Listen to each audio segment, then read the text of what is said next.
नमस्कार मित्रांनो, मी सर्पमित्र आरती. मला जो हा साप आहे, आज हा मला टू व्हीलरमध्ये भेटलेला आहे.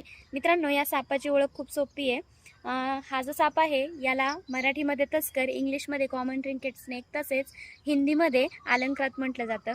या सापाला ओळखण्याची सोपी पद्धत, याच्या अंगावरती ब्लॅक आणि व्हाईट स्पॉटमध्ये लाइनिंगमध्ये जाळीदार नक्षी असते, जी त्याच्या मिडल लेंथपर्यंत असते.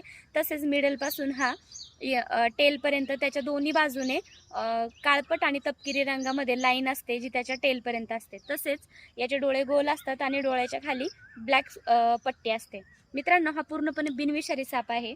तर आपण याला आता निसर्गाच्या आदिवासामध्ये मुक्त करण्यासाठी आलो होतो. तर एक गोष्ट तुम्हाला सांगायची आहे, की आता पाऊस सुरू झालेला आहे. तर ह्यांचे जे घर असतं, ह्यांचे जे बिळं असतात, ते पाण्याने भरले जातात आणि हे स्वतःच्या संरक्षणासाठी किंवा ऊबसाठी गरमीच्या शोधामध्ये आपल्या घराच्या आसपास किंवा मनुष्यवस्तीमध्ये येतात. मित्रांनो, पावसाळ्यामध्ये एक कॉमन काळजी घेण्याची गोष्ट आहे. त्याच्यामध्ये तुम्ही आपल्या घराच्या जे खिडक्या वगैरे आहेत, ते जरा व्यवस्थितरित्या बंद करा आणि शूज वगैरे घालताना सगळेच लहान मुलांचे, मोठ्या माणसांचे शूज वगैरे घालताना थोडेसे चेक करून घालत जावा.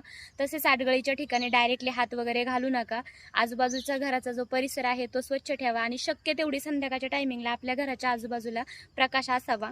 आणि शेतकरी बांधव जे जमिनीवरती झोपतात खाली, तर त्यांनी कृपा करून मच्छरदाणीचा वापर अवश्य करावा आणि शक्य जर होत असेल तर जमिनीपासून थोड्याशा उंचीवरती झोपण्याचा प्रयत्न करावा.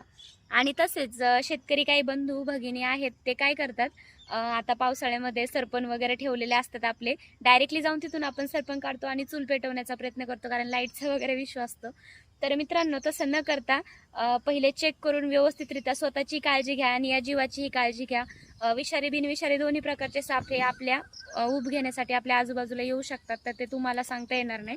तर स्वतःची जर तुम्ही काळजी घेतली तर त्या जीवाचेही जीव वाचेल आणि तुमच्याही जीवाला कसला धोका राहणार नाही. तसेच गाडी वगैरे काढताना पण सकाळी गाडी चेक करून मगच तुम्ही तुमच्या कामासाठी जा. चला, वेळेचा विलंब न करता ह्या जीवाला आता निसर्गाच्या आदिवासामध्ये मुक्त करूयात.